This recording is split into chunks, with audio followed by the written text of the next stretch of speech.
Jacob Holt stood at the altar, staring at the largest woman he had ever laid eyes on, fully aware he had just bartered his pride for one measly cow. When Clara Boone turned the key in the bedroom lock that night, though, he knew he was in for something far beyond what he had signed up for.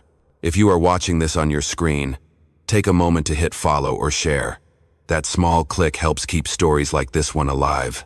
The sun had baked Jacob's ranch into a wasteland. 4 months without a drop of rain left his herd skeletal, dropping dead one by one under the relentless heat. Once, his land had supported 150 cattle, a legacy his grandfather carved out with his own hands. Now, it was just dirt and despair, with a bank letter in his coat pocket giving him 40 days to pay up or lose it all. In the quiet of dawn, Jacob walked the empty corral, kicking at the cracked earth. His boots stirred up dust that stung his eyes, or maybe it was the memory of his grandfather's proud grin. He pulled the bank notice from his pocket, its ink smudged from sweat, the weight of failure pressed on his chest, heavier than the heat. He tore the letter in half, letting the pieces drift to the ground.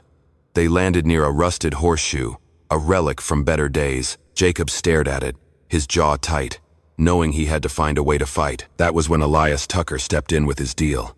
In the smoky haze of the town's only saloon, the man's silver-capped teeth flashed as he spoke. "Marry my daughter, Clara, and I will hand over the best breeding cow in the county," he said.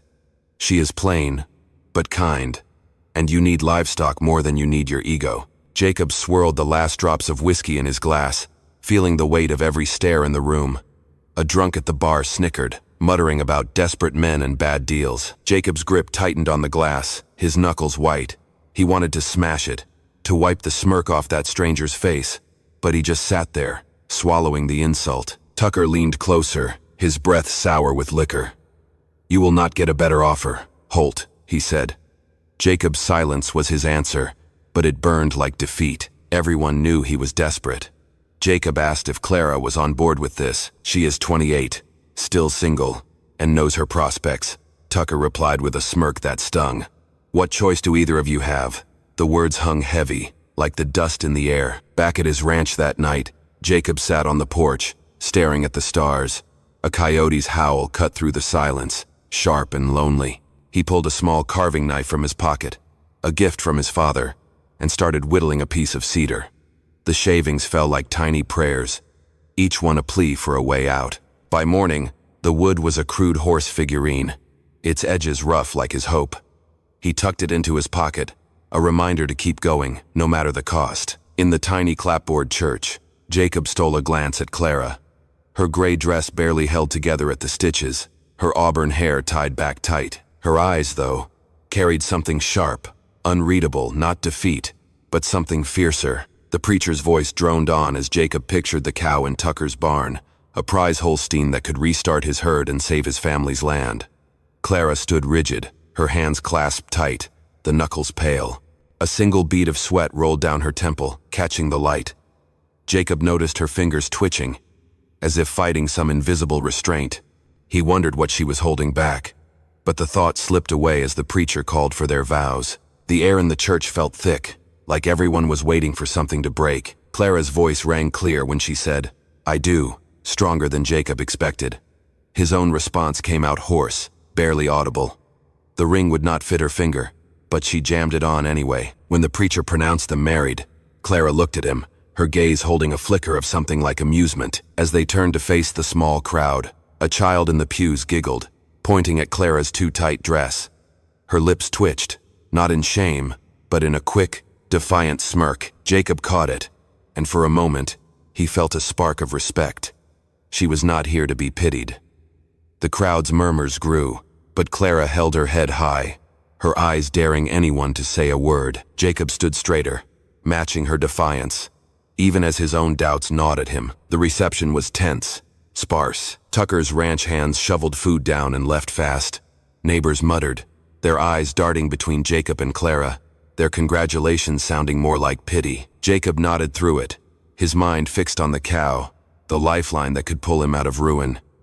One old woman, her face creased like leather, pressed a wilted flower into Clara's hand. "Keep your chin up, dear," she whispered, her voice kind but heavy with sorrow. Clara's fingers closed around the flower, crushing its petals. She said nothing, but her eyes burned with something fierce.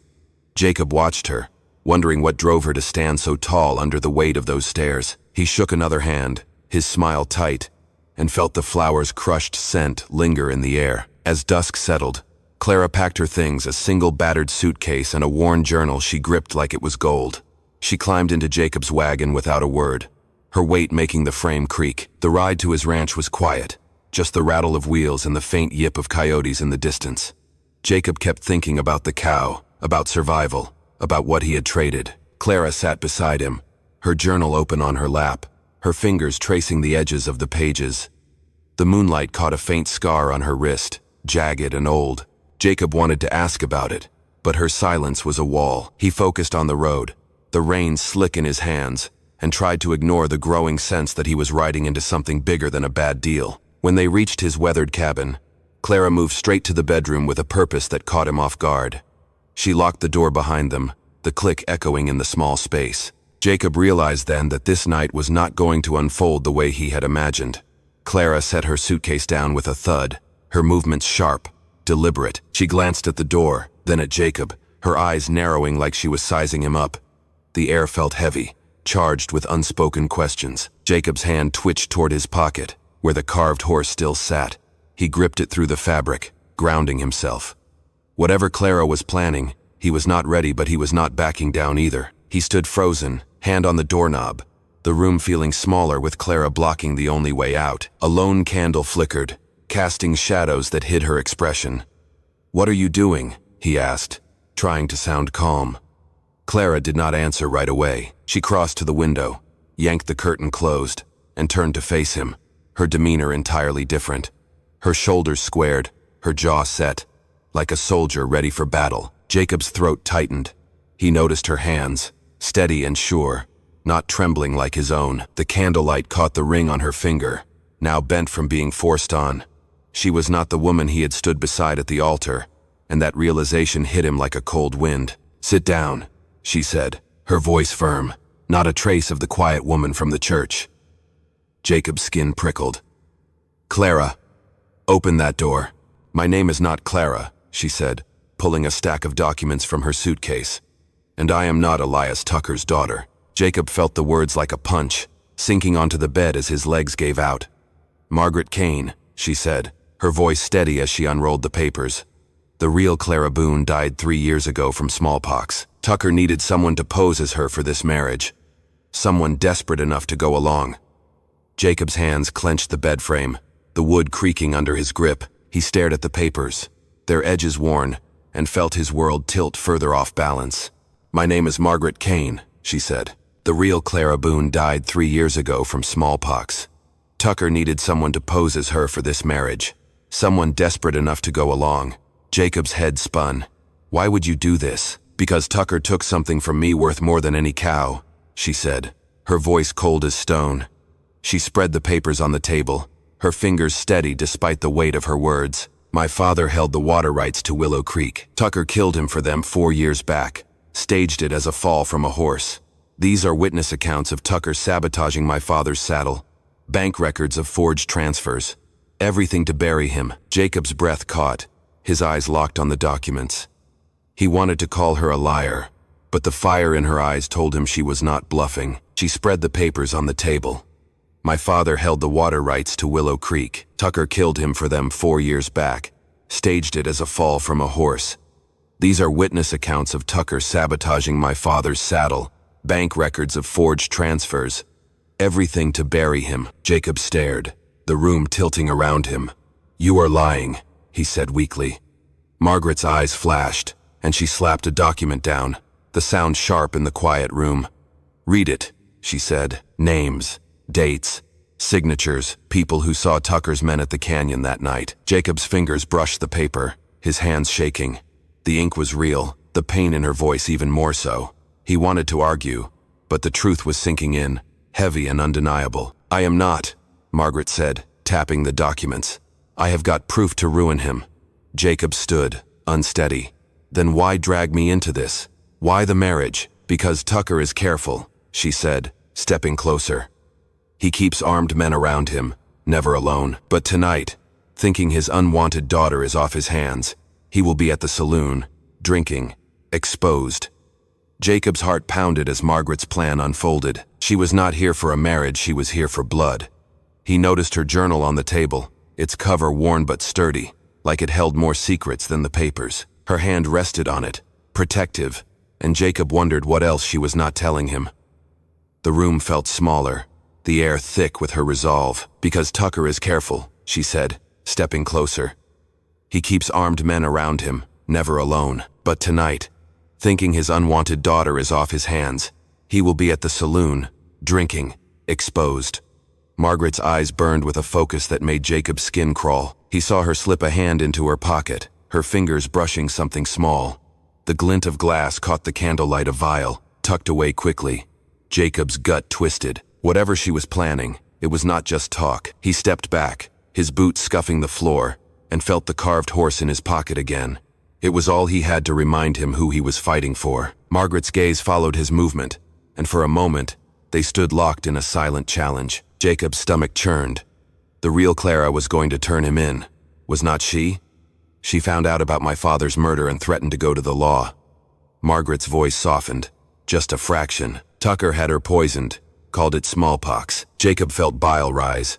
"And you think I am helping you kill him?" Margaret's lips curved, not quite a smile. "You are already involved, Jacob. You married his daughter." She leaned in, her voice dropping to a whisper. "When they find Tucker's body tomorrow, who do you think they will point to?" Jacob's hand went to his throat, as if he could already feel the noose. Her words were a trap, and he had walked right into it. The candle flickered, nearly out, and in its dim light, Margaret looked like a predator closing in. "I do not need your help for that," Margaret said, pulling a small vial of clear liquid from her bag. "I need you to make sure he faces justice." Jacob's blood ran cold at the sight of the vial. "Margaret, this is insane," he said, moving toward the door. "You are already in it," she said, her smile sharp.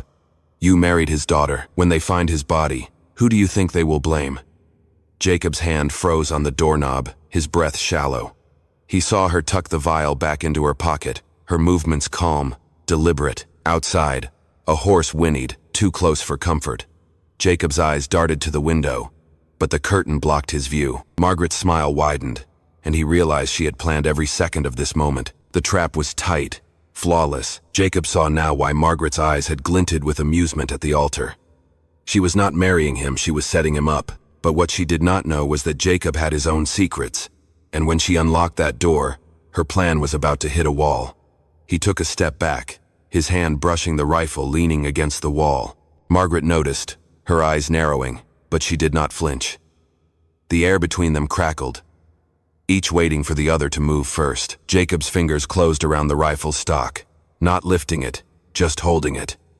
He was not sure what he was ready to do, but he knew he was not going down without a fight. Margaret checked the vial again, her hand steady despite the weight of her plan. She had no clue Jacob had been waiting for a moment like this for months. Not her exact scheme, but something to finally settle his score with Tucker. "You are making a mistake," he said quietly. "The only mistake was thinking you would get it," she snapped, moving for the door, key in hand. Jacob watched her, his mind racing. He had spent months piecing together Tucker's crimes, biding his time. Now, Margaret's plan was forcing his hand. He slipped the carved horse from his pocket, turning it over in his hand. It was small, imperfect, but it grounded him. Margaret's key scraped in the lock, and Jacob knew he had seconds to decide his next move. "Stay here," she said. "When they come asking tomorrow, say your wife went to see her father one last time." "Wait," Jacob said, his voice calm. "That vial? It is not poison." Margaret froze, hand on the key. "What?" "It is just water with a pinch of sugar," Jacob said, leaning back on the bed, suddenly at ease. Her face paled. "That is not possible. I got it from the apothecary in Redstone. He swore it would kill in seconds." Jacob's smile was thin, tired. "That apothecary has been on my payroll for a year, feeding me names of everyone who wants Tucker dead." Margaret's hand shook as she pulled the vial out, staring at it like it had betrayed her. The room was silent, but Jacob could almost hear her plan unraveling. "The apothecary works for me," Jacob said, a small smile breaking through. "Has for nearly a year, ever since I started tracking everyone who wanted Tucker gone. Margaret stared at the vial, her hand shaking. "You have been watching me? You are not the only one Tucker ruined," Jacob said, standing. "That cow he gave me? It was mine before the drought. He bought my loan from the bank, foreclosed early, and had his men steal my herd." Margaret's shoulders slumped, the vial dangling in her fingers. She looked smaller now, the fire in her eyes dimming. Jacob stepped closer, his voice low. "I have been waiting for a chance to take him down, but not like this. Not with blood on my hands." Outside, the wind picked up, rattling the window, as if the night itself was growing restless. "Then why stop me?" Margaret asked, voice trembling. "Why not let me kill him?" "Because a noose is too kind for him," Jacob said, looking out the window toward town. "I want him to lose it all, his land, his cattle, his name piece by piece, the way he took ours." Margaret gripped the useless vial, her plan falling apart. "Those papers, the witnesses, they are real," she said. Jacob nodded, his eyes still on the horizon. "I know. I have got my own evidence, collected over months. Your father's murder is just one piece." He turned to her, his face hard. "The federal marshal arrives tomorrow with warrants." Margaret's breath hitched, and she sank into a chair, the papers spilling across the table. For the first time, she looked lost. "I know," Jacob said. "I have been gathering my own evidence for months. Your father's murder is just one of many crimes. The territorial marshal is coming tomorrow with warrants." "You used me," Margaret whispered. "We used each other," Jacob said. "But my plan does not end with us hanging." He unlocked the door, but the sound of galloping horses stopped them cold. Margaret's eyes widened, her hands clutching the table's edge. Jacob peered through a crack in the curtain, his heart sinking. 6 riders, torches high, their faces hard in the flickering light. Tucker's men, and they were not here for a chat. Someone had tipped them off, and now the night was turning deadly. "They are coming," Margaret said, her voice barely audible. Jacob's calm shattered as he saw the riders, 6 of Tucker's men, armed, closing in fast. Someone had sold them out. The night was not going to end with justice or revenge. It was going to end in blood.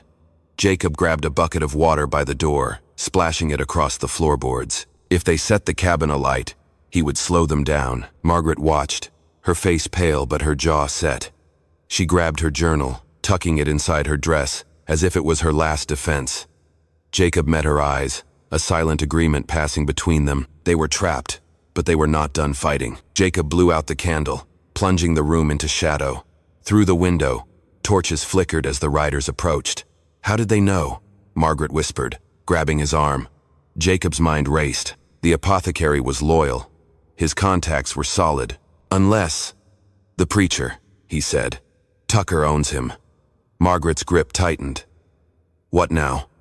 Jacob's eyes darted to the kitchen, where a loose floorboard hid a small cache of ammunition. "Get to the crawlspace under the kitchen," he said, pressing the carved horse into her hand. "Keep this, and do not come out until it is over." Margaret's fingers closed around the figurine, her eyes searching his.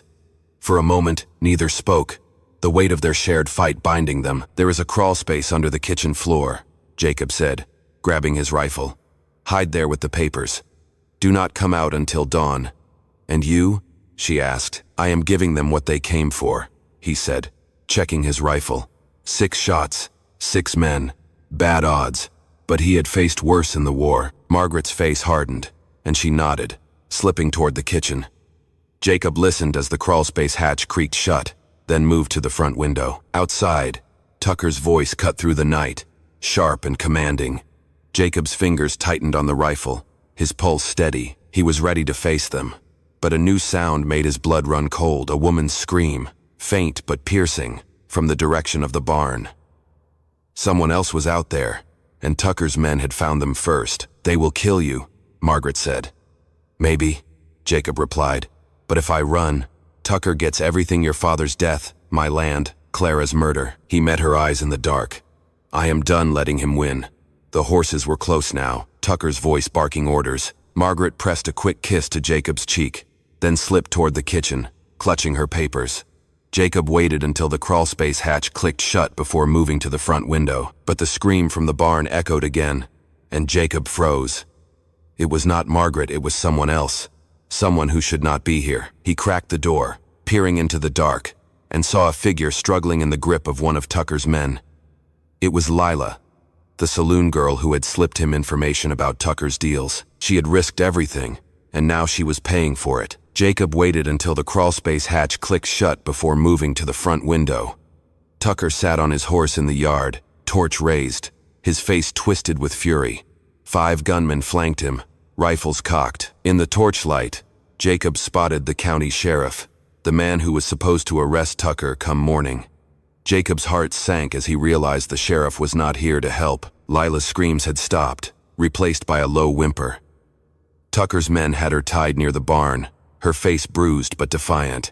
Jacob's grip on the rifle tightened. He had promised to protect her, and now she was caught in his fight. Tucker's voice boomed, demanding Jacob come out, but all Jacob could see was Lila's trembling form, a reminder of how far Tucker's cruelty reached. "Jacob Holt," Tucker shouted, "I know what you have been planning. Come out, and we might let you live to see a trial." Jacob stepped onto the porch, rifle lowered but ready. "Evening. Elias," he said. "Nice wedding, by the way. Your daughter is something else." Tucker's laugh was harsh. "That woman is not my daughter, and you know it. Where is Margaret Kane?" Jacob kept his voice steady, his eyes flicking to Lila. "Never heard of her. My wife Clara is asleep. Long day." The sheriff rode forward, his badge glinting. "We know Margaret Kane killed the real Clara Boone 3 years ago. She is planning to murder Mr. Tucker, and you are in on it." Jacob's jaw clenched as Lila's eyes met his, pleading. He had to act, but one wrong move would end them all. "Never heard of her," Jacob said, voice steady. "My wife Clara went to bed early. Long day, you understand." "Stop playing games," the sheriff said, riding forward, badge glinting in the torchlight. "We know Margaret Kane killed the real Clara Boone 3 years ago. We know she's been planning to murder Mr. Tucker, and we know you've been helping her." The betrayal hit Jacob like a physical blow. The sheriff was not coming to arrest Tucker, he was in his pocket. Every piece of evidence Jacob had gathered, every witness he'd found, every careful plan he'd made over the past 6 months had been reported directly to the man he was trying to destroy. "You're all on his payroll," Jacob said quietly. "Smart man." Slade dismounted, pulling his own rifle. "Did you really think you could outsmart me? I've owned this territory for 20 years. I know about every move before it's made." But as Slade stepped closer, confident in his victory, he made the same mistake he'd made with Catherine's father. He underestimated the desperation of a man with nothing left to lose. Ezekiel raised his rifle as Slade approached, but he wasn't aiming at the man who'd destroyed his life. Instead, he pointed the barrel directly at the torch in Slade's hand. One shot and the yard would plunge into darkness, giving him the advantage he needed. "You made one mistake, Cornelius," Ezekiel said. "Finger on the trigger." "What's that?" "You assumed I was planning to fight fair." Ezekiel fired, and the torch exploded in a shower of sparks. The burning oil splattered across Slade's shirt, sending him stumbling backward, beating at the flames. In the chaos and darkness, Ezekiel dove behind the water trough. The corrupt marshal shouted orders, but before anyone could react, the thunder of approaching horses filled the air. Different horses, federal horses. The real territorial marshal arrived with 6 federal deputies, their badges gleaming in the moonlight. "Drop your weapons," Marshal Hayes commanded, his voice carrying absolute authority. "This is a federal investigation." The corrupt marshal who'd been working with Slade tried to run, but Catherine stepped out of the cabin holding a lantern and a thick bundle of papers. She'd never hidden in the cellar. Instead, she'd been signaling the real federal agents with the lantern from the kitchen window. "Marshal Hayes," Catherine called out clearly, "I have documented evidence of murder, theft, and corruption involving Cornelius Slade and Marshal Warren." Slade's men threw down their rifles immediately, realizing they'd been caught in a federal trap. The corrupt Marshal Warren reached for his gun, but Ezekiel was faster. His shot hit Warren's hand, sending the weapon flying into the darkness. "Catherine Walsh has been working with federal investigators for 3 months. Marshal Hayes announced as his deputies surrounded Slade's men. "Every conversation, every bribe, every threat has been documented." Slade, still smoldering from the burning oil, looked between Catherine and Ezekiel with dawning horror. This was all planned. "The marriage was real," Catherine said, walking to stand beside Ezekiel. "But Adelaide Quinn was my sister," not Slade's daughter. When she discovered his crimes and threatened to expose him, he had her poisoned. I've been gathering evidence ever since. Ezekiel stared at her. Your sister? Adelaide was trying to help your family retain the water rights when she uncovered Slade's forgeries. She died protecting people she'd never met. Catherine's voice was steady, but tears ran down her cheeks. Tonight was justice for her, for your father, for everyone he destroyed. Marshal Hayes slapped shackles on Slade's wrists. Cornelius Slade, you're under arrest for murder, fraud, theft, and conspiracy. Marshal Warren, you're under arrest for corruption and conspiracy to commit murder. As the federal deputies led the prisoners away, Ezekiel and Catherine stood together in the yard. The ranch was still failing. The drought wasn't over, and they were still married to each other under false pretenses. But Slade's reign of terror was finished. What happens now? Ezekiel asked. Catherine smiled, the first genuine smile he'd seen from her. Now we rebuild together, the way Adelaide wanted. Ezekiel looked at the woman who'd married him for revenge and discovered something better. Sometimes the greatest treasures come from the most unexpected places. If you enjoyed this story, click the video on your screen now to watch another unforgettable tale where destiny and courage collide in ways you never expected. Don't forget to subscribe and consider a super chat to help us keep bringing you more stories like these. Your support means everything to us.